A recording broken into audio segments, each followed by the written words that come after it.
یو جهان مننه ټولو کتونکو ته منبې دعاګانې او سلامونه او ستاسو هم یو جهان مننه چې زموږ د غریب خانې ته رالی او دغه وړې شاندې خبرې زموږ نه ریکارډ کوئ مینوال ته وړاندې کوئ نو ډېره مننه. صادق بھائی دا راته ووایه چې دې طرف ته څنګه فکر راغی ته 400 اوسېدونکي پښتون یې او تا کې دا ټیلنټ څنګه دې ښکاره کړه دې معاشره کې خپل ټیلنټ ښکاره کول هم ډېر مشکل وي. ډېره مننه به دا خو یاره چې موږ واړو نو اکثر به موږ د پی ټي وي ډرامې کتې هغه وخت کې یو 16 مشهور ډرامې وي روغ لیوني میم زرما ټوله زما او مڼې پشمار دي لکه ساریو که نه زمینداره خلک یو نو هغه ګیاب موږ دونه په وخت راوړه چې ډرامې وخت ورکړو هغه ډرامه به یې وګورو په د هغه ټایم نه چې کوم بیا زما د ایکټینګ دغه شوق راغی او بیا 5م کلاس کې مې په پیل ځل باندې په سټیج خبرونه کړو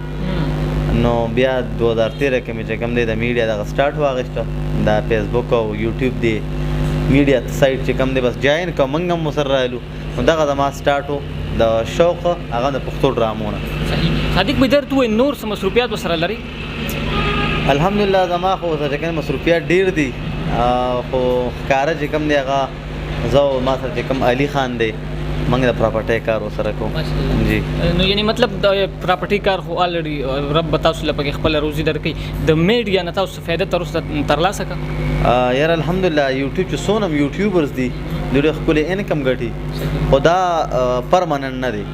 دا ټیمپرري دی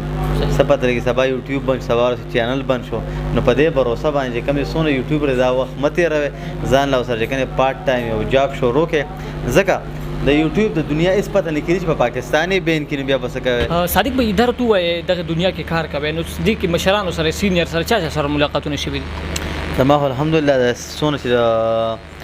ټي وي خلکو یا د سی ډي خلکو ټولو سره موږ ملاقاتونه شوي دي په دا کې ځنې تبلیغ له تللي دي